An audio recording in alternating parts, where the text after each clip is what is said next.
Kaugnay po ng sinasagawang pagtitipong sa EDSA ngayong araw ay narito po sa studio, spokesperson po ng Iglesia ni Cristo, ang kapatid na Edwil Sabala. Kay Edwil, magandang umaga po. Magandang umaga po, Ka Nelson. Apo. Ito pong pagdagsa ng mga tao sa White Plains, sa Quezon City, at meron ding nakita dyan sa Liwasang Bonifacio, ang iba po inatanong na sila daw po pala ay miyembro ng Iglesia ni Cristo. Ano po bang dahilan? Bakit nagtungo doon ang ilan nating kababayan at kasama ang mga miyembro ng INC? Magandang katanungan po at dala-dala ko nga po ang statement na nais kong basahin ngayon sa mga nanonood sa atin. Narito po ang statement ng Iglesia ni Cristo.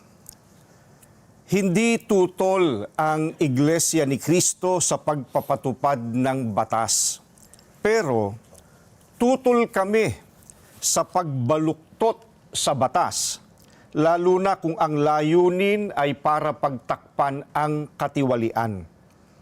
Gaya ng alam ng marami, si Senator Dante Marcoleta ay nanguna sa pag-iimbestiga sa isa sa pinakamalaking pandarambong na naganap sa ating kasaysayan. Sinimulan niya ito nang siya pa ang chairman ng Blue Ribbon Committee ng Senado.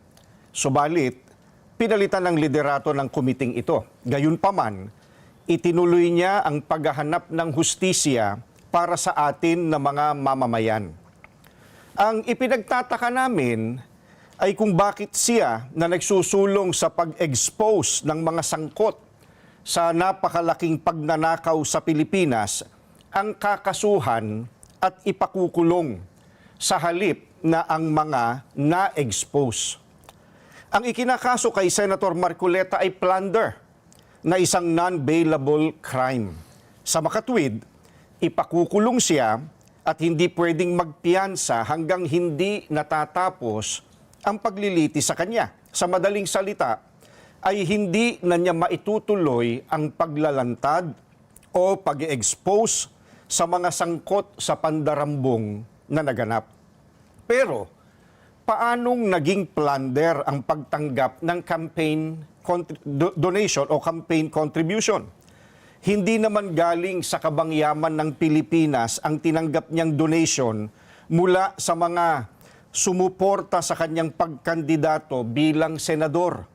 At mismong ang COMELEC ay naglabas na ng desisyon na walang krimen na naganap sa pagtanggap niya ng campaign donation. Sinusuportahan ng Iglesia ni Cristo ang itinataguyod ni Senator Marcoleta dahil ito rin ang posisyon namin.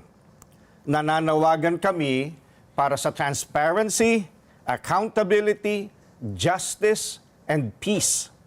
Kaya, nais naming iparinig sa mga kinauukulan na kahit ipakulong nila si Senator Marcoleta, ay hindi kami titigil sa paghingi ng katarungan para sa mga kababayan natin na ninakawan.